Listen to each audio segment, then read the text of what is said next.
How you doing, folks? In the previous video I showed you how the engine in my 1974 Beetle was sitting down on the left a little bit. So in this video I'm going to put that right.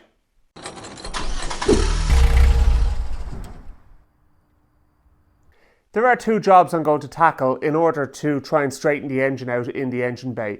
One of them is to replace the engine mounts and the other one is to install what's commonly referred to as a Kafer Cup brace.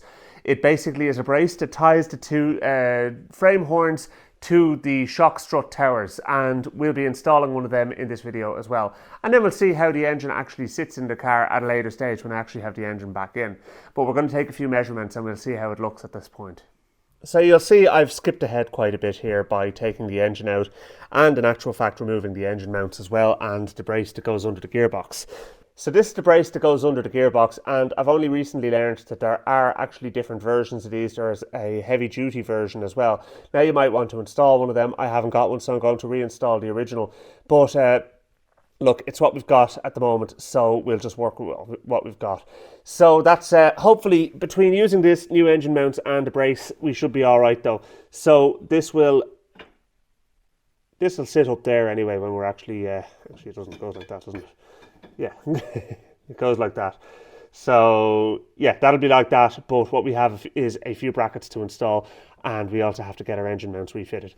The eagle-eyed amongst you might notice the presence of oil in the bell housing. I'm aware of that, and I know that I have to replace the rear main seal in the engine as well. That's going to be another job on my list further down the line. So here are the old engine mounts that I have removed. This is the one from the right hand side of the car, and this is the one from the left hand side of the car. Now you'll see there the thickness of this one is about 38 millimeters, and it doesn't take a rocket scientist to realize that there is quite a difference on this one here. So we're down to 34 millimeters there. So not an insignificant difference in the thickness there. So let's offer the new ones up and see how they compare. Alright, so these are obviously new engine mounts. So let's see, we'll make a comparison here. So what we were saying, 38 millimeters there, 38.5 actually, and 38 there. So that's about the same as that one. But you can see there, this is the same as this one. I mean, look at the difference there, like it's crazy. So we're a good distance away from that. So this one is definitely scrap. This one we'll probably keep as a spare, you know, just in case. And I don't like fitting old parts like that, but you know yourself, sometimes it's something somebody might find handy if I had it on the shelf and they needed it and they were stuck. So there we go. Although I'm just looking at the threads a bit goobered and that, so we'll chuck that as well. Gone. Right, here's the new ones. And there are the new mounts installed with new nylock nuts as well. So that's all bolted up. Obviously I have no bolts in there holding them onto the frame horns yet. We're not going to be doing that just yet, because we have a couple of steps before that point. And in this box is the makings of the Kafer Cup bar. And it will look like that when we're finished, but I have to put that together first of all. Now, it did come pre-packaged. I just unwrapped it all and just threw it into the box like this, just so I can inspect it and see what we actually had. I think these are going to be the first bits we're installing. So in the instructions, it says here, step 5. We're actually skipping a few steps and we'll go back on these other ones. Support the transaxle, which we've done. Remove frame horn bolts and place the lower mounts between the frame horn and the rear trans cradle. Reinstall the frame horn bolts, leave the bolts finger tight at this time. Alright, so these are going to go in between the frame horns and the engine mounts. So basically what we're going to do is we're going to pass a bolt through this little doofer here first of all, and then it's going to go in the hole, and we're going to feed this in behind it, and we're going to put the bolt in through there. Now we'll get that all lined up now in a minute. We'll do the same on the other side. We'll give it a jiggle and then we'll be able to get the bolts just finger tight, but we're not going to go fully tight at this time. It does say that in the instructions, so I'll do what they say. Same thing on this side.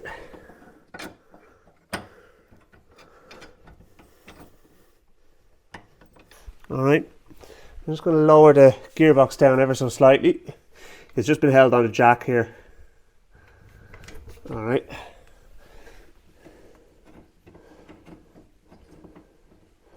Now I'm just going to run them in with the impact gun and then just back them off slightly. Right, a bit of wiggle room in there, but they're in. So that's kind of what we were looking for there in that instance. So these are the bolts then that are going to go in through the bottom holes on the engine mounts. Looking a bit crusty, I'm going to just give them a little coat of copper grease so they'll go in without galling the threads. Yeah, we can tighten up the bottom bolts here anyway.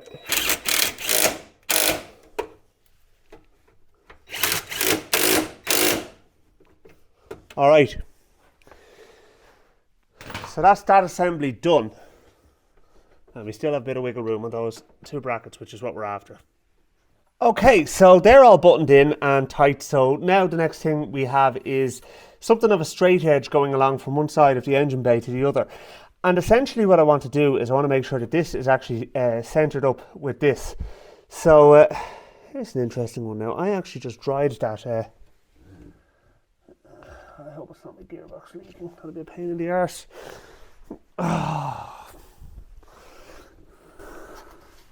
Probably is no way. Look. I don't know. I don't think. Could be. Great. Where would it even be leaking from? Look, we'll come back to that anyway. I'm getting sidetracked.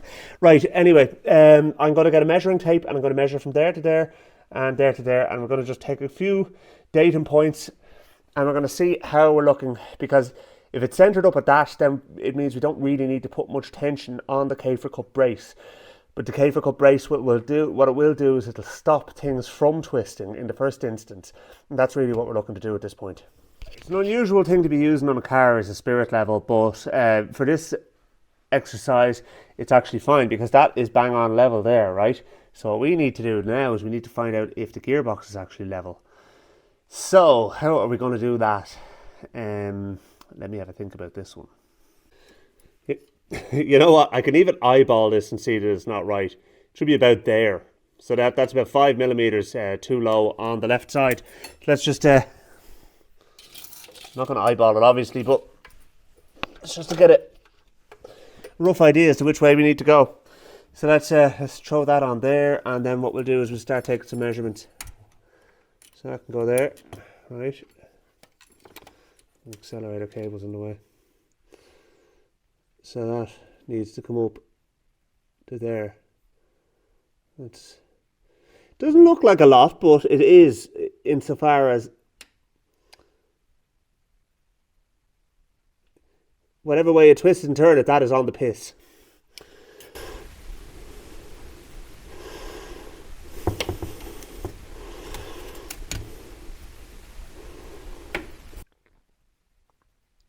All right, okay, so let's see how we're looking now. That is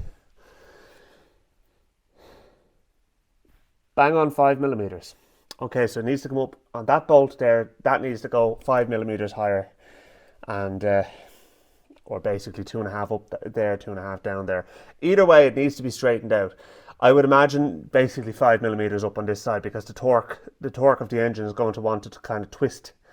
The engine's turning that way, so the stationary parts of the engine are going to want to go the opposite direction. So it's pushing down on that side. Hence why the engine mount ended up in a jock as well. So right, that is going to be the job of the Kafer Cup bar. We're going to do that with that, hopefully.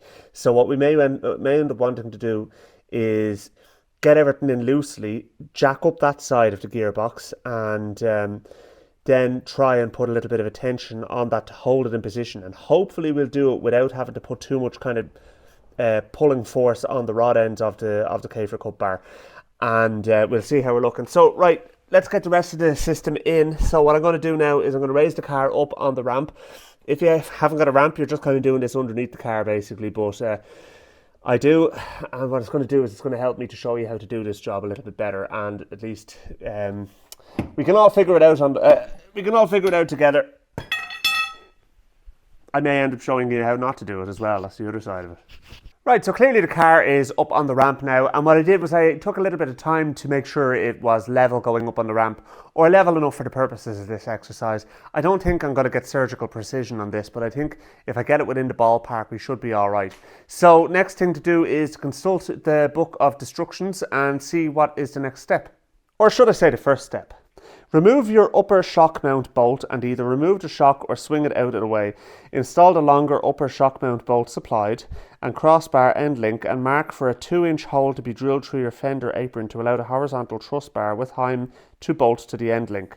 Now, I don't think I actually need to drill the 2-inch hole because I think I've already got it. If it's what I think it is, it's this lad here. And if we go around the other side, we actually have the same setup.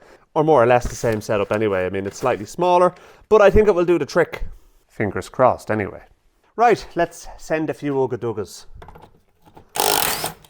I didn't put up too much of a fight.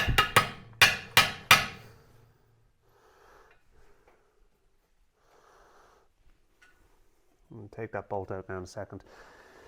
And we'll do the other side now.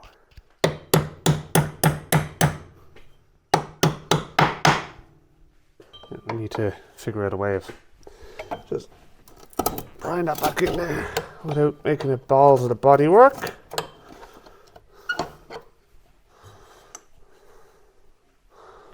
I'd say the shock is at full extent, so probably haven't taken this out before lowering the car. I need to get something just to prop the car up a little bit. Let me think for a second. Just not going to clear the hole, is it? But it's not just brilliant. A little bit of strategic bending, I think, is what's in order here, rather than cutting. Well, could have been better, but look, we'll touch it up with a bit of fresh paint. I'll tidy that up and we'll touch it up with some paint anyway, but at least the bolt is out now. So that's step one of this process. So let's have a look at the instructions, see what it wants us to do now.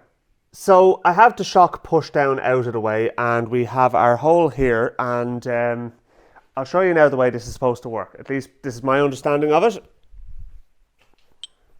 So this is going to be what the crossbar actually attaches to. And essentially, let's see now. That will go like that.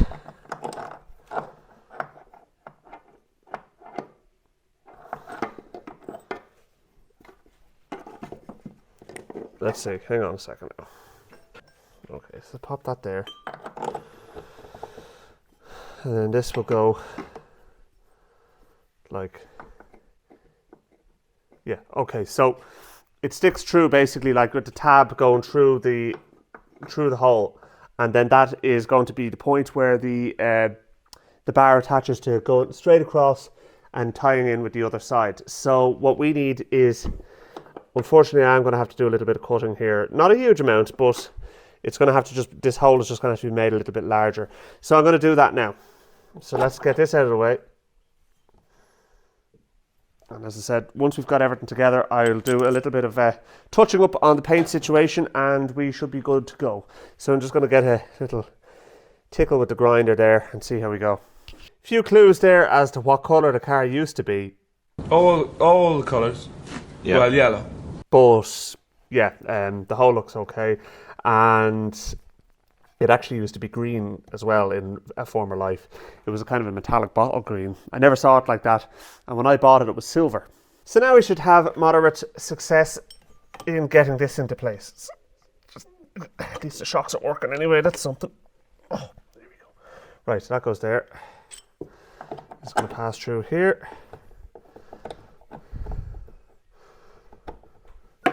And then this is going to go with the tab, I suppose, facing out that direction. Looks like the most sensible way for it to go anyway. Still needs to, well, let's see, hang on a second.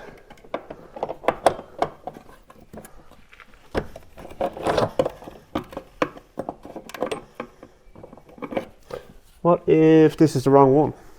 No, they're both identical, which makes life a little bit easier, I suppose. Well, this one has a mark in it now from dropping it on the floor. So it's not quite there. It's kind of fouling on. It's a little bit over that way. Right, let me have another think about this. Okay, so I've widened out that hole just a little bit more now. Pull that up. And we're going to start installing stuff here. So I'm actually going to put the bolt in from this side.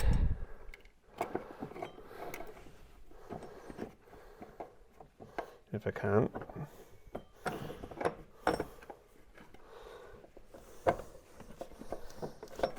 And I can. Right, okay, so that's in position there now, and I'm going to put a nut on that. I'm just going to leave everything loose for the time being until we get everything lined up. So there we go, that's one side done, and we're going to do just hopefully now should be alright. I'll have a go at it now in a minute. Funnily enough, the far side of the car was actually a lot easier than this side, and I'll show you why now. Just have a look at the way this is indented here. I don't actually know what that hole is for. I'm sure there was obviously some version of a Beetle that had some sort of a brace or something that went along there. I'm wondering was it for a cabrio or something. If you know, please do mention it down in the comments below. I'd be interested to know. But anyway, this doesn't have whatever would go there. But what it does have now is it has the linkage there, and it has a bigger recess here than what is on the left side of the car. Because when you go around here, a little recess, and the hole there lines up perfectly with what's going through here. So that's perfect. I didn't need to make any cuts or anything like that. Now the only thing I'm concerned about is that is actually up against the bodywork. So I'm hoping it's not going to vibrate like all hell. Although there again, it shouldn't, because this is mounted solidly. So I mean, look, if it does, we'll start doing it. I can always unbolt it and start attacking it with I don't know, a Dremel or something like that. But for the time being, I'm not going to cut any more bodywork away than absolutely is necessary. So that's those two links on. So now I'm going to lift the car up higher, and we're going to get the crossbar on, which is going to be in this box down here. Right, I have the car a bit higher up in the air now. So what we have here is we've got our rod with, sorry, blinding you here. We've got our rod with our heim joints on it. One of them is left-hand thread, and rocks, and we bolt it into position.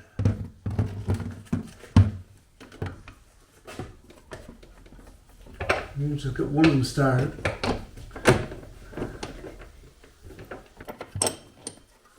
Alright, so that's on there. I'm going to just put a nut on loosely, keep that in position.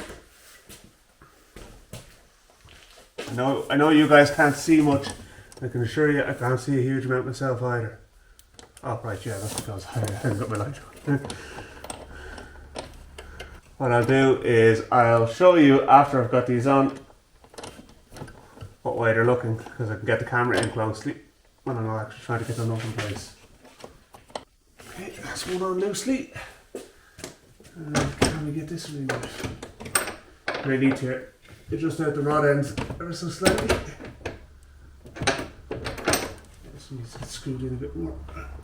I actually marked the rod with an L so I know which side is left hand thread, and that just paid dividends already. So there we go, so we can get a nut on that there now as well. Alright, okay, so there, that crossbar is in place. So now I'm going to lower the car down a bit, and we're going to start getting the diagonals in place. So it should be about that position there. So I'm going to start with the driver's side. Sorry, I'm going to start with the left side, and then I'm going to do the driver's side, which is the right side. It's a right-hand drive car, of course. As I said, it's not the easiest thing in the world to film here, so I'm going to just have to show you what I've done after it's all done. But here's the diagonal links all put together. Now you'll see I have the same amount of thread exposed on both ends.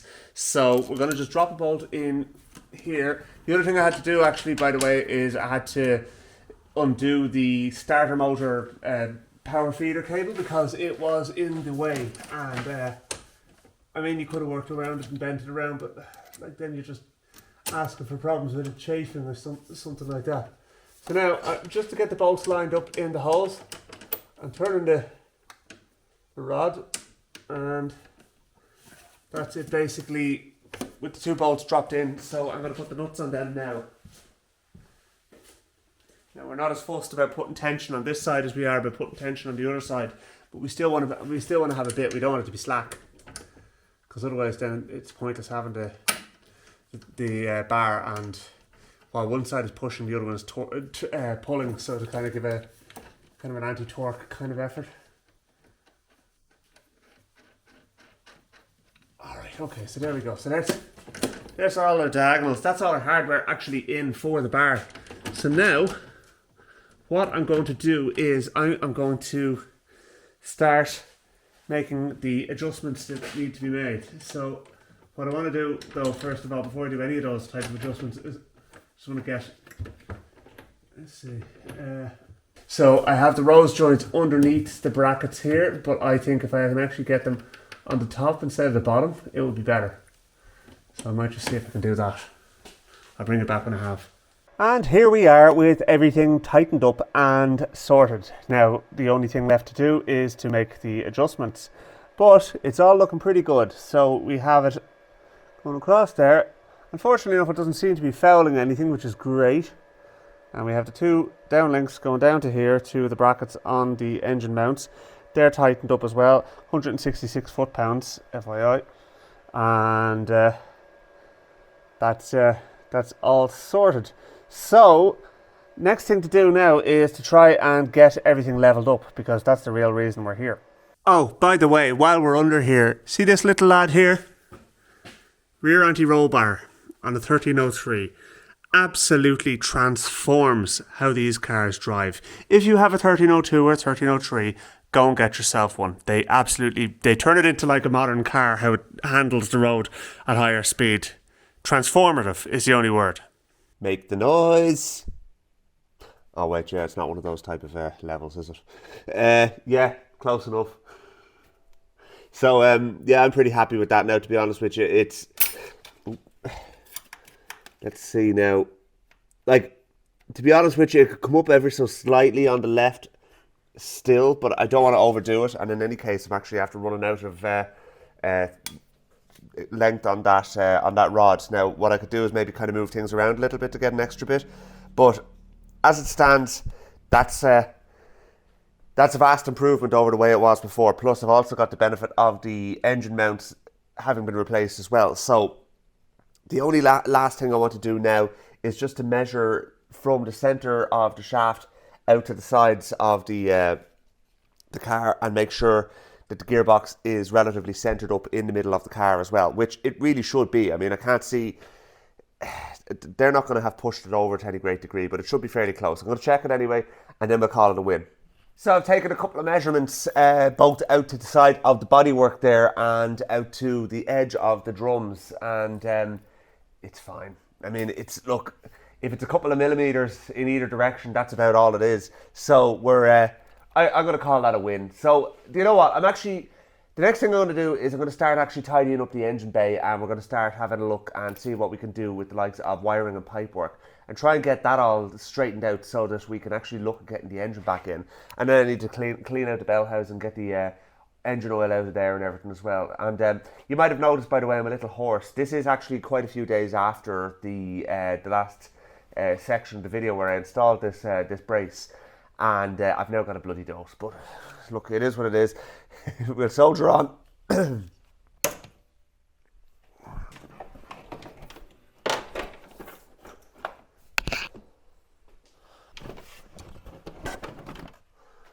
Alright, get that out of the way. Right, so I've had to drill 2 holes down here, first of all, so that gives me good access to them now, so I can actually tidy them up. And get it all protected. Things like the holes up here and everything as well for the fuel pressure regulator, that kind of thing. Get them all tidied up as well. And I have some conduit which I'm going to run the harness through, which will keep it all protected. And same with the fuel line that's coming up into the engine bay as well. So our main fuel supply line is there. So yeah, we'll get that all tidied up. And then the return line is this lad here. A very dank and dismal day outside, and I've decided just to come out to the garage and do another little bit today. And I've got the insulation blanket, whatever you call it, on the forward bulkhead here of the engine bay, and I've done some rerouting of pipework. So this is the idle air supply circuit here. So this is going to be there's going to be like the, what are they, 6mm pipes coming down from those T-junctions there on either side. This is going to be attached up along the top, and the fuel pipe that ties the two sides together are going to be there as well. The other thing I've done is I've run all of the wiring for the fuel injection system through conduits to keep it protected where it goes outside the car underneath. A system which I was really not that happy about the way it was done. I mean, I don't understand why they couldn't have just made the wiring a bit longer so it could have followed the original channels of the car and come in with the existing wiring harness. I mean, it just strikes me that having to drill extra holes in the car is just, you know, it just wasn't necessary. So anyway, right, that's all that done. I'm fairly happy with the engine bay as it is. I'll give it a little clean there now. And moving on to the engine itself, I've got the heat exchangers on. I've got the wiring harness on the engine, ignition coil, and there's just a few little nuts and bolts for the tinware, those type of ones down there that go onto the heat exchanger. So that all has to be done, and then what I have to do is take the engine out of the stand, take the flywheel off it, and change the rear main seal, and that's going to be a bit of a faff. So I'm going to get ready to do that now in a few minutes. Well, the flywheel is off. It wasn't an absolute ball ache to get off, in fairness, but yeah, the flywheel nut is thankfully very, very tight, but removing it becomes a bit of a pain because of that very reason. But anyway, you can see the wetness here on the seal, so that is definitely our culprit, so we need to pull that seal. Strangely enough, that seal it's not that long since that's been replaced, so I don't understand why it's leaking. Nevertheless, we're going to stick a new one in. Okay, flywheel and clutch are back on, and the engine is now ready to go into the car. So I'm going to get that done off camera, and I'm going to jump off at this point in this video, and we will pick it up when I have the engine back in, hooked up, and we'll see how we're looking then.